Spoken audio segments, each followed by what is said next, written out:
Hello everyone, my name is Tushar Rana and I am from Triple IT Silver City and I am a second year undergraduate student. तो ये हमारा thermodynamics chapter 6 का lecture number 3 है। हमने पिछले दो lectures में multiple choice questions and short type questions कर लिए थे कुछ कुछ। तो मल्टीपल चॉइस तो हमारा पहले ही लेक्चर में हो गया था। सेकेंड क्वेश्चन में हमने सेकेंड वाले लेक्चर में हमने शॉर्ट आंसर टाइप चालू करे थे और हमारे कुछ 41 क्वेश्चन हो गए थे जहाँ तक मुझे याद है।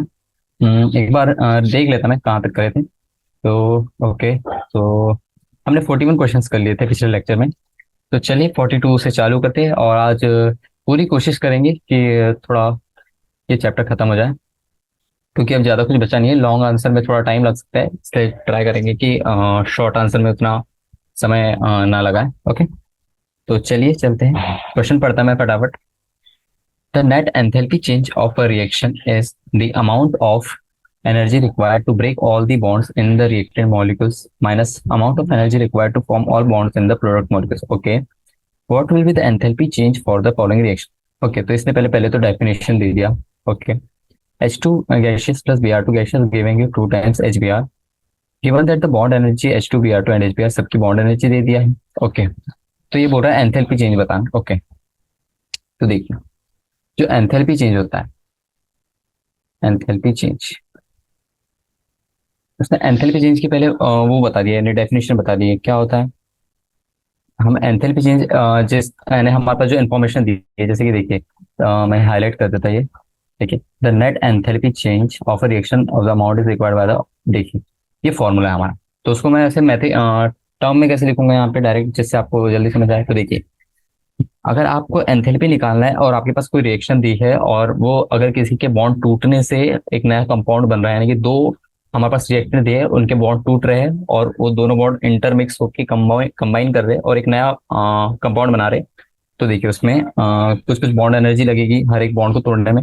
उससे जो उसका जो डिफरेंस होता है उसी से एंथैल्पी चेंज आता है। तो देखिए इसमें हम फॉर्मूला लगाएंगे बॉन्ड एनर्जी।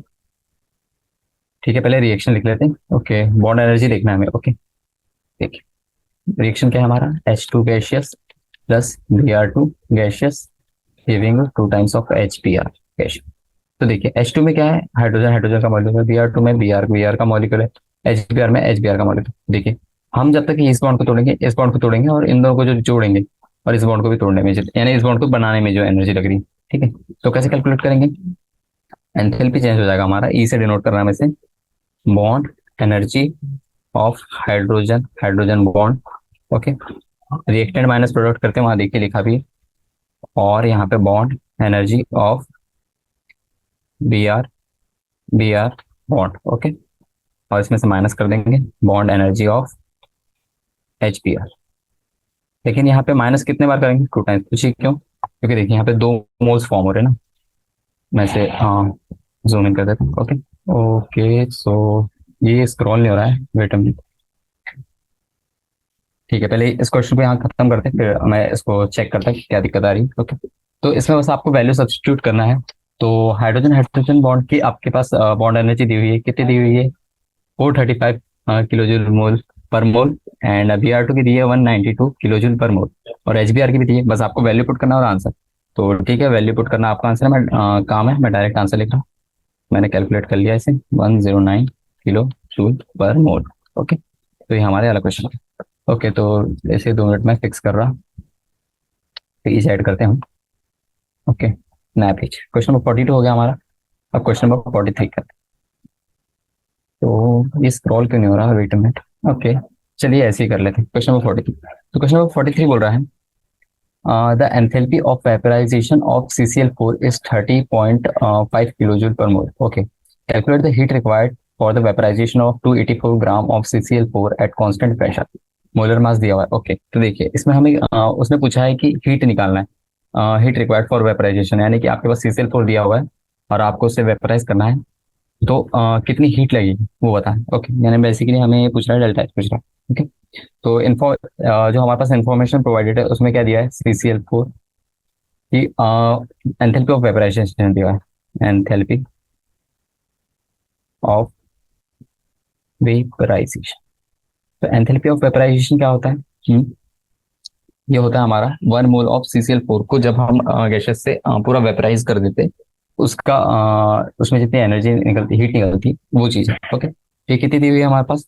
ये हमारे पास दी हुई है 30.5 किलो जूल पर मोल। ओके, तो देखिए, अगर ये 1 मोल है, 1 मोल में हमारी कितनी आ रही है? 30.5 आ रही है किलो जूल। और हमारे पास कितना मास दिया हुआ है? हमारे पास मास दिया हुआ है कितना दिया है? 284 ग्राम। तो पहले मोल्स निकाल लेते हैं। मोल्स कितने होंगे? Mass upon molecular weight. Okay, और मास कितना दिया हुआ है? मास इतना दिया हुआ है। मॉलिक्यूलर वेट कितना होता है CCl4 का? तो CCl4 का मॉलिक्यूलर वेट होता है 154 ग्राम। ओके, तो आप इससे एक मिनट, मैं नया पेज लेता हूँ। पता नहीं ये नया पेज नहीं आ रहा है। ओके, ठीक है, ऐसे कर लेते हैं। ठीक है, तो हमने क्या करा था? हमने निकाल लिया था मोल्स इक्वल्स टू मास कितना दिया हुआ था हमारे पास? 284, और हमारा मोलर मास कितना आया था? 154। तो इसको डिवाइड करेंगे तो इसका आंसर कितना आ गया? हम्म, बताइए।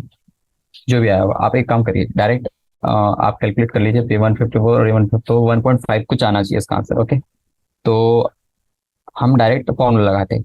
Okay, vaporization of 284 gram of CCl4 will require, क्या रिक्वायर करेगा?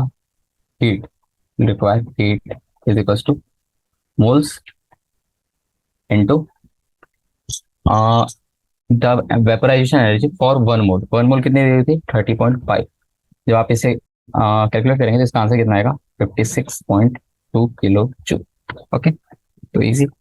अब नया क्वेश्चन देख लेते हैं, क्वेश्चन नंबर 44। ओके, तो क्वेश्चन नंबर 44 क्या बोल रहा है? ये, हाँ, क्वेश्चन नंबर 44 बोल रहा है the enthalpy of reaction for the following, for the reaction 2H2 plus 2O2 giving H2 liquid. आपने बस डेल्टा H माइनस 572 मोल दिया है। What will the standard enthalpy of the formation of? Okay, चलिए, ये भी इजी क्वेश्चन है, मैं बताता हूँ। देखिए, क्वेश्चन नंबर 44 में बोला गया है कि स्टैंडर्ड मोलर एंथैल्पी के बारे में पूछा है। Okay, standard molar enthalpy of H2O पूछा है, और ये लिक्विड। ओके, हमारे पास रिएक्शन दी हुई है 2 times hydrogen gas plus oxygen gas giving you 2 times of H2O liquid. तो देखिए, जो एंथैल्पी ऑफ फॉर्मेशन होता है वो बेसिकली होता है enthalpy change of formation of 1 mole of compound. यानी कि जब 1 mole of compound form from its constituent elements. Okay, constituent reactants लिख सकते हैं। ठीक है, नया पेज लेता हूँ। ओके, तो जब हमारा कॉन्स्टिट्यूएंट एलिमेंट्स क्या थे हमारे? क्या थे? हाइड्रोजन थे और ऑक्सीजन थे। ओके, तो हमने वहां पे क्या देखा कि उसमें देखिए, यहाँ पे कितने फॉर्म हो रहे हैं? 2H2 plus O2 giving you 2H2 दे रहा है। तो देखिए, यहाँ पे 2 मोल फॉर्म हो रहे हैं, और इसमें डेल्टा H कितना दिया हुआ है? -572।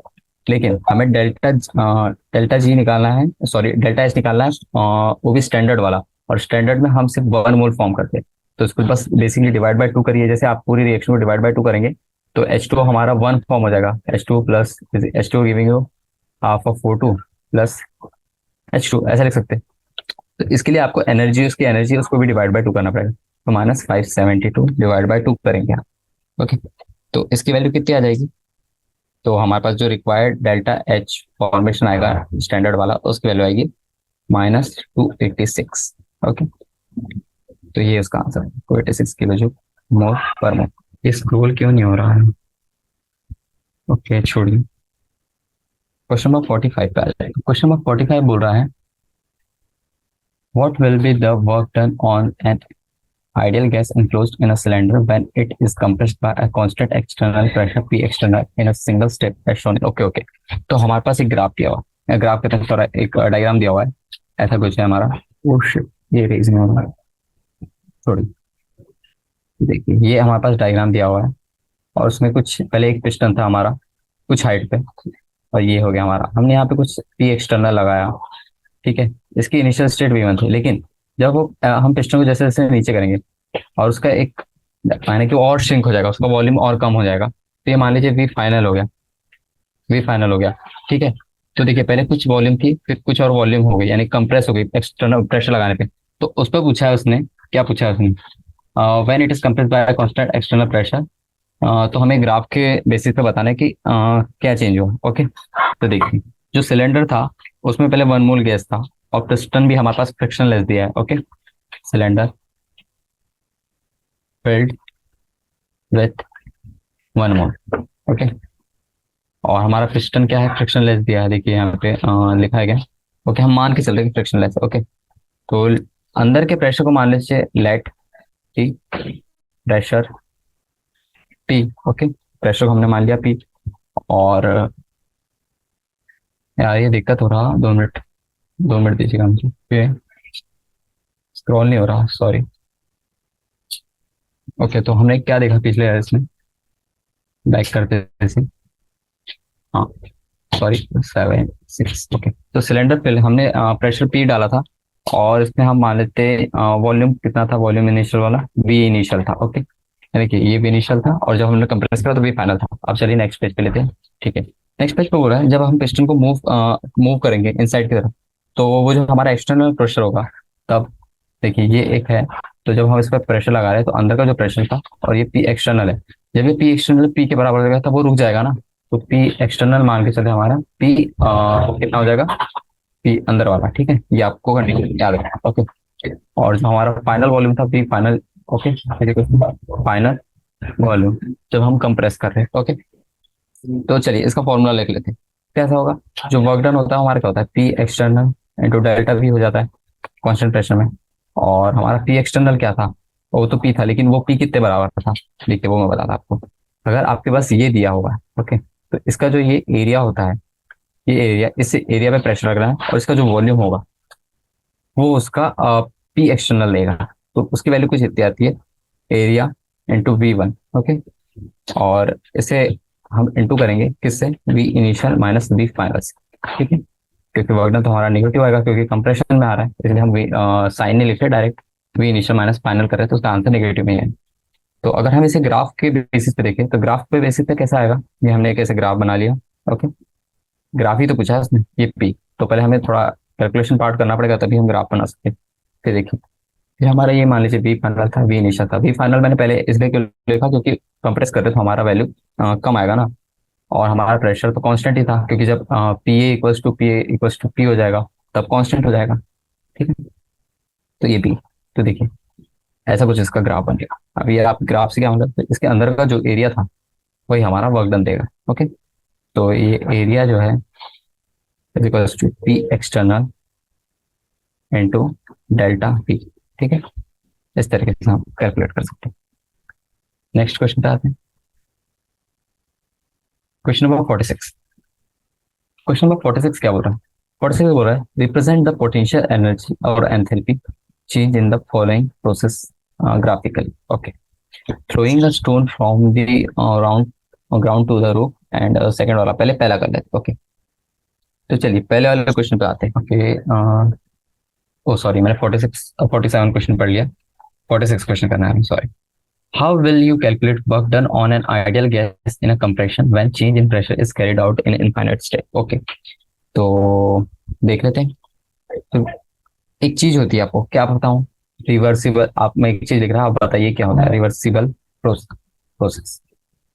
तो रिवर्सिबल प्रोसेस क्या होता है, जब कहना चाहिए कि जब एकदम छोटा सा चेंज करके हम उस प्रोसेस को रिवर्स कर सके, तो वो रिवर्सिबल प्रोसेस कहलाती है। जैसे कि आपने ये प्रोसेस चल रही है, पर उसमें कुछ छोटा सा एकदम extremely small extremely small change कर दिया।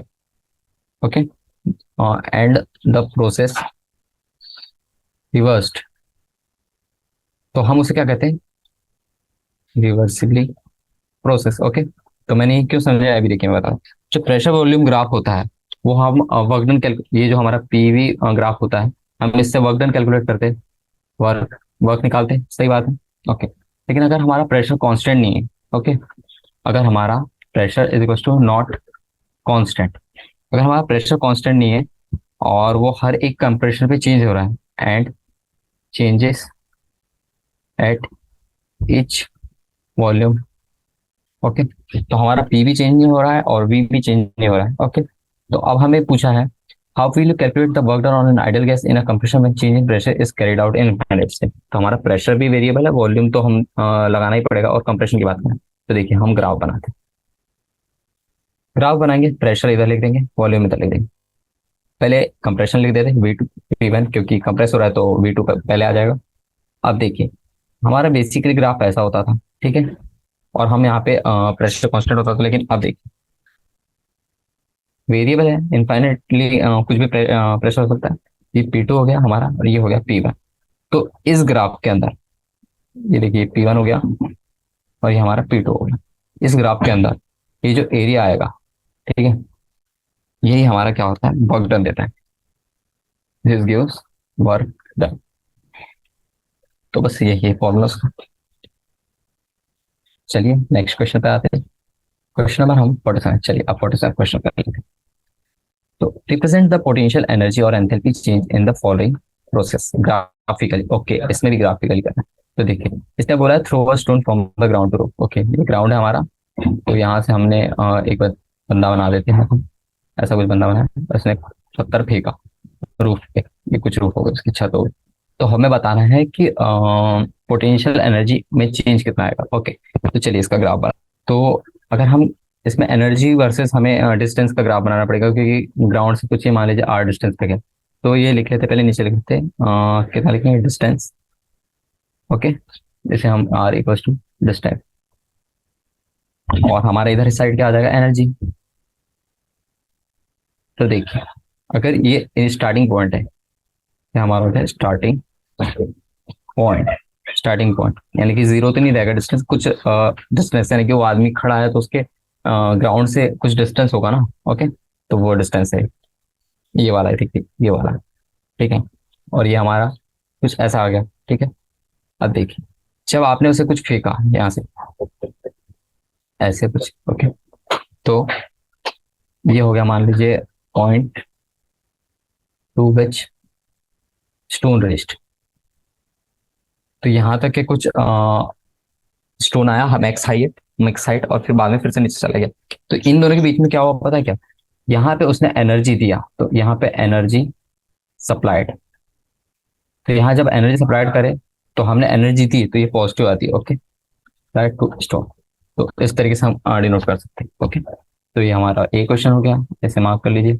क्या हो रहा है, रिप्रेजेंट पोटेंशियल एनर्जी। ओके, तो देखिए यहाँ पे कुछ एनर्जी रहेगी और जैसे जैसे ऊपर जा रहे हैं हमारी एनर्जी बढ़ती जा रही है। ओके, ये आ रहा है। और इसका एक फॉर्मूला भी होता था हमारा with respect to physics. Physics में क्या करते थे हम, अगर उस बॉल का मास m है, ग्रेविटी g है और ये h है, ऐसा लगता था -mgh। ठीक, तो इस तरीके से ये पोटेंशियल एनर्जी के बारे में बात करा। ओके, बी वाला रिएक्शन दिया है, half of H2 gaseous plus half of Cl2 gaseous giving you HCl gaseous. Okay, और हमारे पास डेल्टा H कितना दिया हुआ है, -92.32 kilo joule mole M R. Okay, तो इसमें भी कुछ नहीं करना है। तो इसमें भी एनर्जी पहले डिक्रीज करेगी, और यानी कि आप जब रिएक्शन हो जाएगी तब एनर्जी हमारी घट जाएगी। ओके, तो ये कैसे बता सकते हैं, देखिए ठीक है, ये हम एक ग्राफ बना लेते हैं। ओके, थोड़ा स्क्रॉल होना चालू हो गया, और मैं स्क्रॉल कर सकता हूँ क्या, हाँ हाँ, ठीक है, अब स्क्रॉल हो रहा है मे बी। ओके, एक मिनट और मैं करके देखता हूँ। ठीक है, स्क्रॉल हो रहा है, ओके ओके, प्रॉब्लम फिक्स हो गई। Thank you thank you. ठीक है, तो ये हमने एक ग्राफ बनाया, ठीक है, ये ग्राफ बना लिया। तो पहले इधर क्या होगा, रिएक्शन चल रहा होगा, रिएक्शन, इधर रिएक्शन कोऑर्डिनेट लिख देते हैं, कोऑर्डिनेट। और इधर हमारी ये हो गई डेल्टा एच। ओके, तो देखिए पहले हमारी रिएक्शन कुछ यहाँ थी, यहाँ से चालू होगा पहली बात, रिएक्टेंट, यानी उसकी कुछ एनर्जी दी होगी। ओके, यहाँ पे, और यहाँ पे आके हमारा प्रोडक्ट बनेगा, प्रोडक्ट, ठीक है। तो ये इसके बीच में क्या हो रहा है पता है, ये जो चेंज आ रहा है डेल्टा एच का, तो ये होता है net heat given to the surrounding. तो आपने बोला ये क्या बात हुई, हम तो रिएक्शन हाइड्रोजन और ऑक्सीजन में करा रहे थे, ये क्या हो रहा है। तो देखिए बेसिकली होता ये है कि, ओके कुछ से दिक्कत आ गई, ओके ये तो गलत है, मैं पेज ही बढ़ा देता ठीक है। ठीक है। तो क्या था हमारा, हमने ग्राफ देख लिया, तो उसमें जो एडवर्टाइज आया वो कैसे आया, देखिए उसमें जो एनर्जी थी हमारी, कि यार ये दिक्कत हो रहा है ना थोड़ा सा। ठीक है। सॉरी। ओके ओके ठीक है। तो देखिए इस रिएक्शन में क्या, delta net heat given to the surrounding. तो देखिए मैं इसका बताता आपको वो फंडा क्या था। तो इसमें ऐसा था कि आपने जब ये H2 + O2 करा, H2 + Cl2 करा, हाफ ऑफ, तो उसने कुछ HCl बनाया। तो इसमें कुछ एनर्जी ली, एनर्जी यानी कि निकली होगी, एनर्जी लिबरेटेड। तो जब ये रिएक्टेंट से प्रोडक्ट की ओर जा रही है, तो ये जो एनर्जी लिबरेट हुई will be absorbed bye by surrounding. ठीक है। तो इस तरीके से आप ध्यान रख सकते हो। ओके। तो इसमें पूछा क्या है फिर लास्ट में, in which of the process potential energy change is contributing to the spontaneity. Okay. तो देखिए जो हमारा प्रोसेस बी है, इन प्रोसेस बी, इसमें क्या कहते हैं हमारी ना, जो पोटेंशियल एनर्जी है वो कंट्रीब्यूट कर रही है स्पॉन्टेनिटी को। क्यों? क्योंकि देखिए वो रिएक्शन जैसी वो हो रही है हमारी, यानी कि कंप्लीट हो रही है, वो ट्राई कर रही है कि वो एनर्जी अपनी यहाँ से वहां दे सके। वो स्पॉन्टेनियस प्रोसेस को क्रिएट करता है। ठीक है, कंट्रीब्यूटिंग टू स्पॉन्टेनिटी, इस तरीके से आप नेक्स्ट पेज पे चलते हैं। तो क्वेश्चन नंबर 47 हो गया हमारा, क्वेश्चन नंबर 48 कर। क्वेश्चन नंबर 48 क्या बोल रहा है? क्वेश्चन नंबर 48 बोल रहा है हमारा, हमारे पास enthalpy diagram for a particular reaction is given. Okay. Is it possible to decide spontaneity of reaction from the given diagram. Okay, इसमें भी स्पॉन्टेनिटी की पूछा है, हमारे पास कुछ डायग्राम दिया उससे हमें स्पॉन्टेनिटी बतानी। तो ठीक है, डायग्राम देख लेते हैं। पहले डायग्राम ही देख बना लेते हैं। ये HP दिया है, HR दिया हुआ है, यहाँ कुछ प्रोडक्ट है। ओके। और ये हमारा इस साइड में हीट चलेगा, और इस साइड में हमारा रिएक्शन का कोऑर्डिनेट चलेगा, प्रोडक्ट हो गया, और ये हमारा रिएक्शन, ये हमारा डेल्टा, जैसे मैंने पिछले एग्जांपल में बताया वही, delta absorb by surrounding, reaction से जो हीटिंग को एब्जॉर्ब करके सराउंडिंग के द्वारा। अब हमें इसके बारे में बताना है कि इसकी स्पॉन्टेनिटी पे हमें थोड़ा डिस्कस करना है। तो देखिए पिछले वाले रिएक्शन क्या हो रहा था कि हमारा जो HR था, HR was greater than HP, ये था हमारा।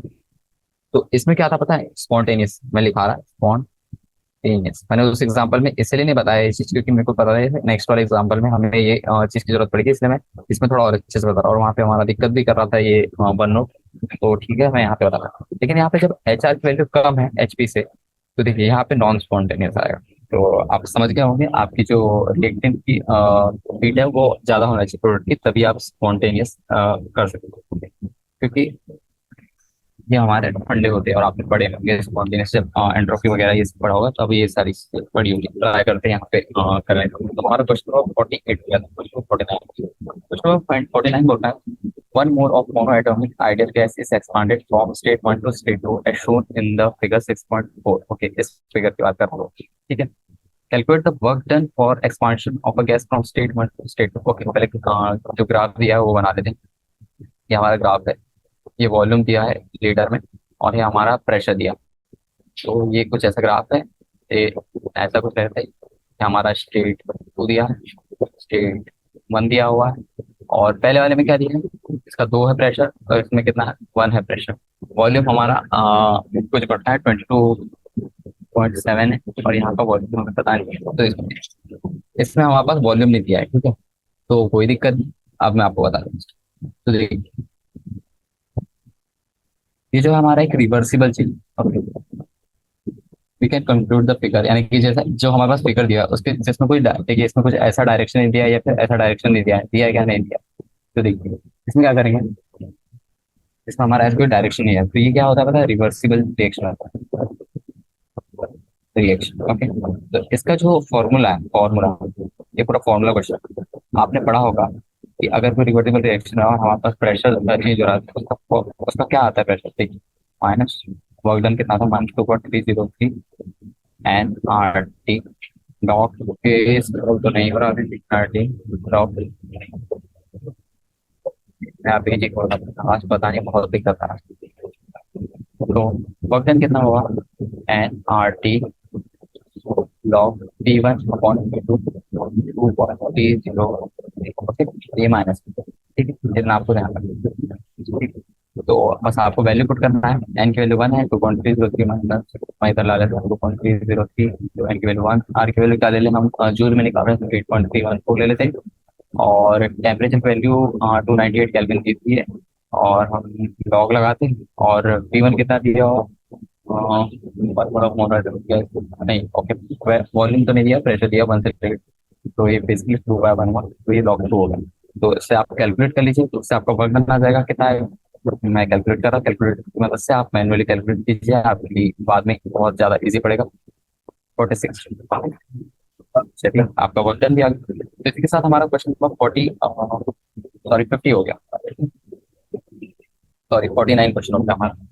चलिए नेक्स्ट क्वेश्चन की ओर आगे बढ़ते हैं, ऐड सेक्शन करेंगे। क्वेश्चन नंबर 50 क्या बोल रहा है, पढ़ लेते हैं। An ideal gas is allowed to expand against a constant pressure of room bar from 10 litre to 50 litre in one step, okay. Calculate the amount of work done by the gas in the same extraction but carried out reversibly.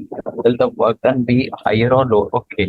इसमें बोला है कि उसने 10 litre से 50 litre तक वो expand कर रहा है, और हमारे पास कांस्टेंट प्रेशर है 2 बार का, लेकिन अगर वही रिएक्शन रिवर्सली करा दिया जाए तो वर्क डन पे क्या इफेक्ट पड़ेगा, ये पूछना है। ओके, तो कर लेते पहले इसको।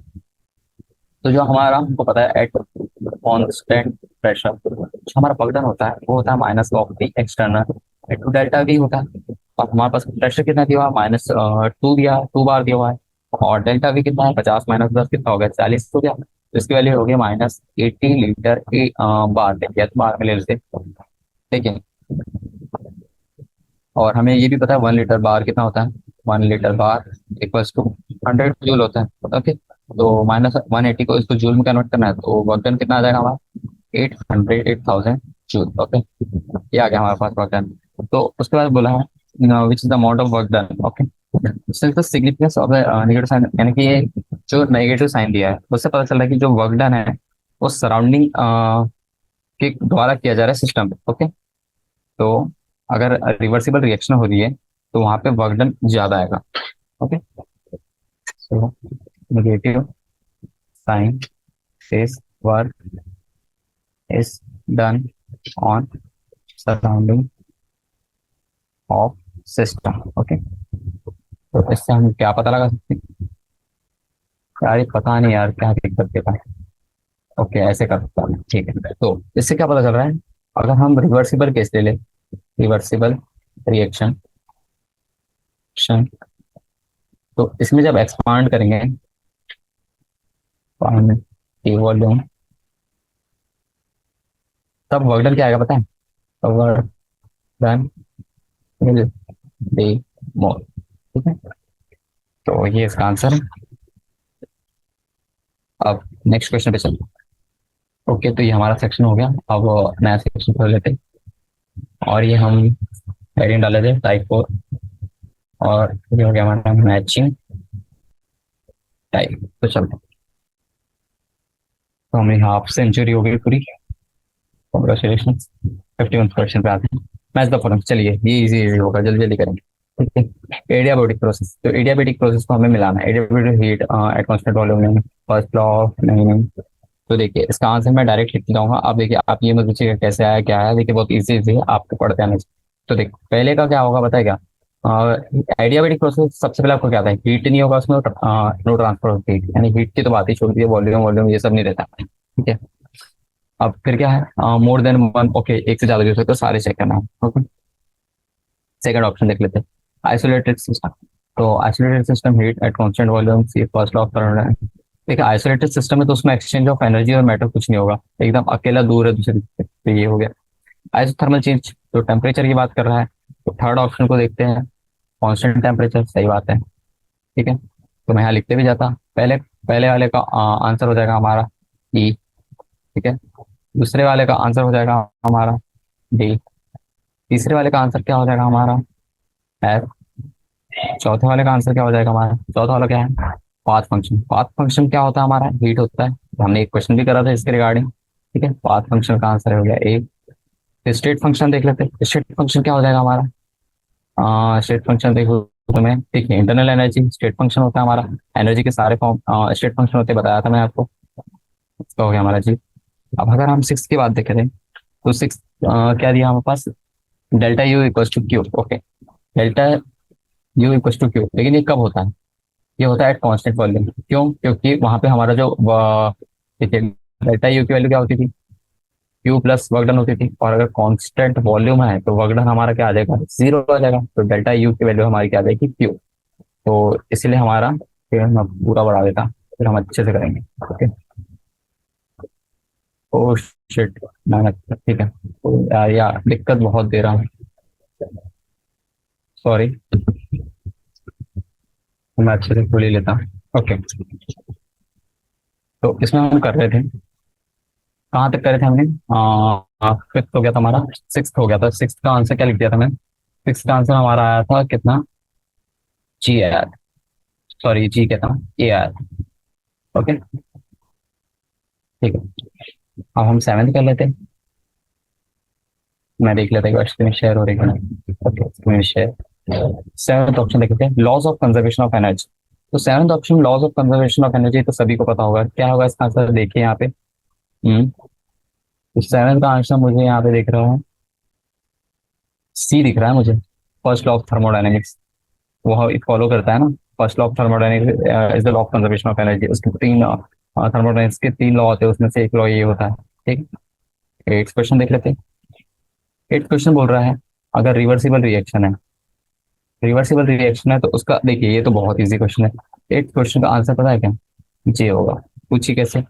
Infinitely slow process this process through a series of equilibrium state. देखिए, हमने अभी पिछली बार देखा था। ओके, तो इसका आंसर जे होगा। नाइन्थ क्वेश्चन देख लेते हैं। Free expansion, easy. क्या है? Free extension equal to zero. एक मिनट। एच, टेंथ वाला देख लेते हैं। Delta H equal to Q. Delta H equal to Q कब आता है हमारा? हेलो। हाँ, तो हमारा जो डेल्टा एच है, उसके इक्वल्स टू क्यू कब आता है? जब हमारे पास हीट निकालनी हो।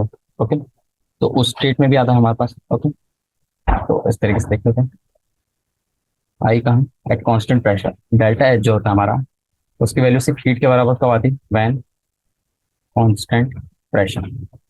ठीक है।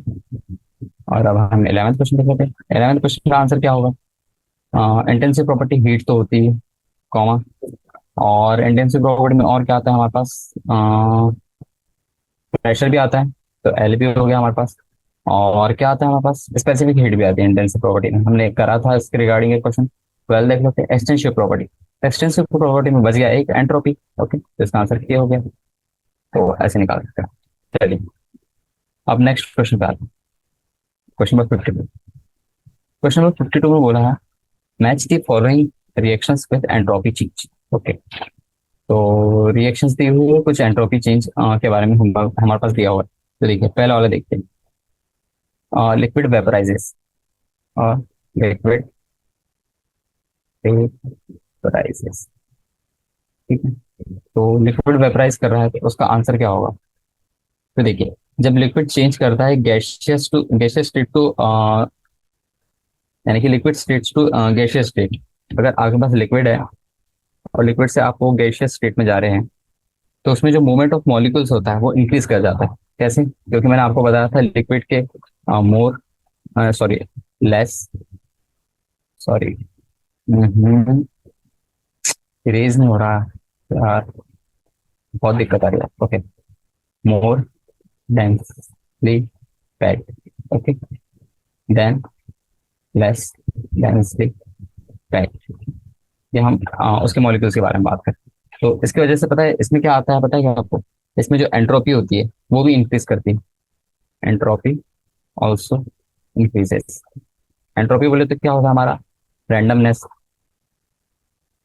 मैंने पिछले एक मल्टीपल चॉइस क्वेश्चन में शायद किया था ये, या शॉर्ट क्वेश्चन में, शॉर्ट आंसर टाइप में करा था, कि अगर हमारे पास लिक्विड से सब्लिमेशन वाले में करा था, कि हमें उसमें एंट्रोपी और स्पॉन्टेनिटी के बारे में बोला था। तो वही चीज़ है। तो लिक्विड से गैसेज जाते हैं तो डेल्टा एस हमारा बढ़ता है। ओके, तो पहले का आंसर क्या हो जाएगा? सी, सीधी बात है, delta S will increase. Second वाला देख लेते हैं। Reaction is non spontaneous at all temperature and delta H is positive. Okay, तो देखिए इसके बारे में देखना था, हमें सीधे डेल्टा जी के बारे में बात करना पड़ता है। तो डेल्टा जी जब तक ये पॉजिटिव होगा तब तक के रिएक्शन नॉन स्पॉन्टेनियस होगा। डेल्टा जी पॉजिटिव तब रिएक्शन नॉन स्पॉन्टेनियस। तो ये कैसे कैलकुलेट करेंगे? और हमारे पास डेल्टा एच की वैल्यू पॉजिटिव भी दी है। ओके, तो डेल्टा जी की वैल्यू क्या होती थी? Delta H minus T time delta S ये होता था हमारे पास। ठीक है, तो ऐसा कुछ ऑप्शन दिख रहा है हमारे पास? हाँ, अगर देखिए ये तो हमारा पॉजिटिव हो गया, दिया हुआ है, इसकी वैल्यू माइनस निगेटिव दी है। तो अगर हमें इसे पॉजिटिव कर दे तब डेल्टा जी पॉजिटिव होगा। तो इसे पॉजिटिव करने के लिए क्या होगा? टेम्परेचर तो कॉन्स्टेंट हो गया, लेकिन डेल्टा एस को जब हम निगेटिव कर देंगे तो निगेटिव इंटू निगेटिव कितना हो जाएगा? पॉजिटिव हो जाएगा, और positive in plus positive positive हो जाएगा, और डेल्टा जी पॉजिटिव तो रिएक्शन नॉन स्पॉन्टेनियस। तो हमारे पास सेकंड का ऑप्शन क्या आ जाएगा? Delta S equal to negative, इसका आंसर होगा सी। अब देख लेते हैं डी ऑप्शन, थर्ड वाला पार्ट। तो थर्ड वाला पार्ट क्या बोल रहा है? Match the following parameters with the sorry reversible sorry reversible expansion of an ideal gas. Okay, ये देख लेते हैं। तो जब हमारी गैस रिवर्सिबल एक्सपांड करती है तो each and every stage is always in equilibrium. Okay, in reverse, ये आपको याद रखना, reversible expansion at every stage is in equilibrium. Okay, तो इसके अकॉर्डिंग इसका आंसर क्या होगा? इसका आंसर हो गया ए, जिसका हो गया delta S equal to zero. ठीक है, तो चलिए नेक्स्ट क्वेश्चन पे चलते हैं। Question number 50। Match the following parameters with the description for spontaneity. Okay, तो हमारे पास डेल्टा एच, डेल्टा एस और डेल्टा जी की वैल्यू करस्पॉन्डिंग वैल्यू दी हुई है, और हमें उसके बारे में बताना है कि वो रिएक्शन आगे बढ़ेगी पीछे बढ़ेगी। ओके, उसके कैरेक्टरिस्टिक्स के बारे में बात करना है। तो चलिए क्वेश्चन नंबर 53 का पहला वाला कर लेते हैं। उसमें डेल्टा एच की वैल्यू हमारे पास पॉजिटिव दी हुई है, ये हमारे पास स्टैंडर्ड एंथैल्पी दी हुई है, स्टैंडर्ड स्पॉन्टेनिटी और स्टैंडर्ड पे एनर्जी चेंज दिया है। Delta S naught delta S is equal to negative, और डेल्टा जी नॉट की वैल्यू हमारे पास दी हुई पॉजिटिव। तो देखिए इसमें दिया हुआ है डेल्टा जी की वैल्यू पॉजिटिव दी है और डेल्टा एस की वैल्यू हमारे पास नेगेटिव दी है। तो इससे हम देख सकते हैं कि we have positive enthalpy change. ये भी दिया हुआ है, देखते हैं यहाँ से एंथैल्पी के बारे में। So at all temperatures the process remains non spontaneous. कैसे? देखिए मैं बता, delta G is equal to delta H minus T delta S होता है। ओके, ये आपको पता है। ठीक है, अब डेल्टा एच हमारा क्या हुआ? पॉजिटिव हो गया। डेल्टा एस के बारे में कुछ दिया नहीं है, दिया है क्या? हाँ, ओके, डेल्टा एस की वैल्यू नेगेटिव दी हुई है, यहाँ निगेटिव, यहाँ निगेटिव, निगेटिव निगेटिव हो गया, पूरा पॉजिटिव। तो डेल्टा जी की वैल्यू आ गई पॉजिटिव, तो नॉन स्पॉन्टेनियस।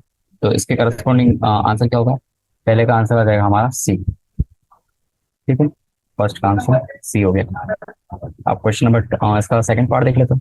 सेकंड पार्ट में डेल्टा एच की वैल्यू क्या दी हुई है? निगेटिव दी है। डेल्टा एस की वैल्यू कितनी दी हुई है? निगेटिव दी हुई है।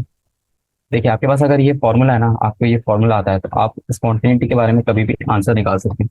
ठीक है, तो ये डेल्टा एस के बारे में, और डेल्टा जी के वैल्यू क्या दी हुई है? पॉजिटिव, और कब? At high temperature. ओके, ये आपके पास कंडीशन दी हुई। तो चलिए वो डेल्टा जी नॉट है, जैसे हम लिखते हैं ना, delta G not minus delta H minus, sorry minus minus plus delta S into T. तो चलिए सेकंड वाला देखते हैं। तो हमारे पास पॉजिटिव एंथैल्पी चेंज है यहाँ पे, देखिए यहाँ पे। ठीक है, डेल्टा जी की वैल्यू हो जाएगी positive. So process well non spontaneous at high temperature. ठीक है, सेकंड वाले के जैसे ही है, बस इसमें क्या कहते हैं, अगर हाई टेम्परेचर आ जाता है तो हमारा जो प्रोसेस है नॉन स्पॉन्टेनियस है। तो सेकंड वाले का आंसर हो जाएगा ए। तो उसमें हर एक टेम्परेचर पे फॉर्मूले हमने देख लिया था। थर्ड वाला देख लेते हैं। डेल्टा एच की वैल्यू हमारे पास नेगेटिव आ गई, डेल्टा एस की वैल्यू हमारे पास पॉजिटिव आ गई, और डेल्टा जी की वैल्यू हमारे पास नेगेटिव। तो इसमें देख लेते हैं, अगर हम डेल्टा जी निकाले तो H minus T delta S निकाले, एस की वैल्यू हमारे पास कितनी दी हुई है? नेगेटिव दी हुई है, और इसकी वैल्यू कितनी दी हुई है, पॉजिटिव दी हुई है। पॉजिटिव निगेटिव हो जाएगा नेगेटिव, इसकी वैल्यू आ गई नेगेटिव। तो हमारे पास डेल्टा जी बेसिकली निगेटिव आ रहा है, और अगर निगेटिव आ रहा है तो हमारे पास रिएक्शन क्या हो जाएगा, स्पॉन्टेनियस। ठीक है, एट ऑल टाइम। तो थर्ड का ऑप्शन क्या हो जाएगा, तो ऐसे आपको करना है। तो हमारा 53 क्वेश्चन जो हो गया, क्वेश्चन नंबर 54 पे आते हैं। क्वेश्चन नंबर 54 क्या बोल रहा है, match the following entropy of vaporization K for spontaneous. Okay okay, चलिए इस पे चल लेते हैं। तो बिना कोई देरी लगाए मैं बताता आपको पहले का आंसर क्या होगा। एंट्रोपी ऑफ वेपराइजेशन मिलाइए, तो इसका आंसर दिखना है मुझे is always positive, always positive. तो पहले का आंसर तो हो गया बी, लेकिन ये मल्टीपल चॉइस है तो मुझे एक से ज्यादा आंसर दिखता है इसका। और एक चीज होता है, delta H of vaporization divided by 50। ये हो गया पहले का। अगर हम सेकंड ऑप्शन सेकंड वाला मैच देखें, तो K for spontaneous reaction. Okay, spontaneous reaction में हमें के की वैल्यू बताना है। तो देखिए, डेल्टा जी का फॉर्मूला क्या होता है, delta G naught equal to delta H minus T times delta S naught होता है। ओके, सॉरी, हाँ डेल्टा एस। और डेल्टा एस नॉट जो होता है तो क्या होता है पता है, माइनस आर इंटू टी होता है। तो जो के हो जाएगा वो हमारा ऑलवेज पॉजिटिव आएगा। ओके, के इज ऑलवेज पॉजिटिव। तो ऐसा कौन सा आंसर, डी। क्योंकि अगर आप उसे पॉजिटिव करेंगे तभी वो निगेटिव आएगा। अगर आप उसमें, जैसे देखिए ये जो डेल्टा एस होता है, इसकी वैल्यू में अगर आप नेगेटिव डाल देंगे तो नेगेटिव नेगेटिव पॉजिटिव हो गया, पॉजिटिव पॉजिटिव, तो ये हमेशा कैसा देगा आंसर, नॉन स्पॉन्टेनियस। लेकिन अगर ये पॉजिटिव आ गया तो पॉजिटिव, तो ये नेगेटिव हो गया और डेल्टा एच उसकी वैल्यू कम हो गई टी डेल्टा एच से, तो उसका आंसर है स्पॉन्टेनियस। ओके, थर्ड वाला देखिए। थर्ड वाले में बोला क्रिस्टलाइन सॉलिड स्टेट। ओके, तो जो मॉलिक्यूल्स इन सॉलिड स्टेट होते हैं वो ज्यादा स्टेबल होते हैं और उनकी एंट्रोपी बहुत कम होती है। ठीक है, सॉलिड स्टेट में क्या होता है पता है क्या, पहली बात तो मोर स्टेबल, ये तो सही बात है, बट लो, यानी कि वो रैंडमली शो नहीं करते ना उसकी, लो एंट्रोपी। तो ऑप्शन क्या होगा, सी आर। अब फोर्थ वाला देख लेते हैं, लास्ट ऑप्शन। तो फोर्थ वाला ऑप्शन बोल रहा है कि delta you in adiabatic expansion of hydrogen. Okay, ये तो हमने पढ़ाई है, पढ़ते ही आ रहे हैं। तो जो डेल्टा यू होता है उसमें हमारा क्यू जीरो होता है, क्यू इक्वल टू जीरो होता है, और उसी के हिसाब से डेल्टा यू की value minus of work done आ जाती है। तो ऐसा कुछ दिया है क्या, तो इसमें क्या हुआ है, अच्छा इसमें ऐसा कुछ नहीं दिया। तो देखिए इसमें हमें थोड़ा बताना पड़ेगा कि जो डेल्टा यू की वैल्यू है, डेल्टा वैल्यू डिक्रीज करती है। ठीक है, अगर इसमें कुछ वर्क डन आ जाता, क्यू आ जाता, तो उसकी वैल्यू कुछ आती। लेकिन जैसे कि यहाँ पे निगेटिव था हमारे, तो ये देखिए डेल्टा यू की वैल्यू डिक्रीज होती है। तो इसका मतलब ये है। ठीक है, तो चलिए नेक्स्ट पार्ट पे, मैं कुछ चेंज नहीं कराने तो और दिक्कत रहेगी असर्शन पे। Assertion and reason type. तो असर्शन में रीजन टाइप कर लेते हैं आज। तो हमारे पास क्या दिया हुआ है, पहला क्वेश्चन कर लेते हैं, क्वेश्चन नंबर 55। क्वेश्चन नंबर 55 बोल रहा है ओके, तो अब मैं ये क्वेश्चन किस टाइप का ये नहीं समझाऊंगा, हम बहुत सारे क्वेश्चन कर चुके हैं एग्जाम्पलर में। तो चलते हैं, combustion of all organic compound in an exothermic reaction. ये हमारे पास असर्शन दिया है, इज एन एक्सोथर्मिक कंबशन हमारा एक्सोथर्मिक रिएक्शन होता है, ये बोल रहा है। तो इसका आंसर क्या होगा, पहली वाली स्टेटमेंट तो सही है, दूसरी वाली the enthalpy of all elements in their standard state are zero, हाँ ये भी सही है। तो देखते हैं, कंबशन इज एन एक्सोथर्मिक, तो यहाँ डेल्टा एस की वैल्यू क्या हो जाएगी, लेस देन जीरो। ठीक है, निगेटिव आ जाएगी। ठीक है, और जो हमारा क्या दिया, enthalpy of all the element in their standard state are zero, अच्छा ये भी बात सही है। Standard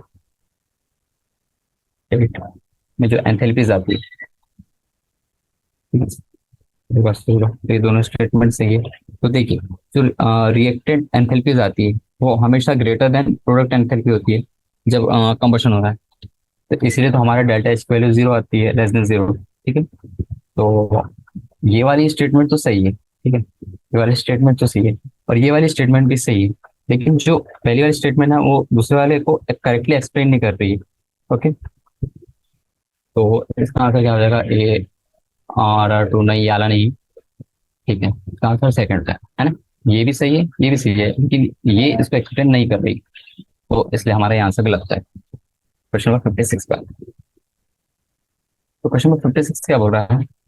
Assertion A, spontaneous process is an irreversible process and may be reversed by some an external agency. Reason क्या दिया हुआ है? Decrease in enthalpy is an contributing factor for spontaneity. Okay, तो देख लेते हैं। पहला वाला जो स्टेटमेंट दिया, spontaneous process is an irreversible process and may be reverse by some, हाँ ये ट्रू है।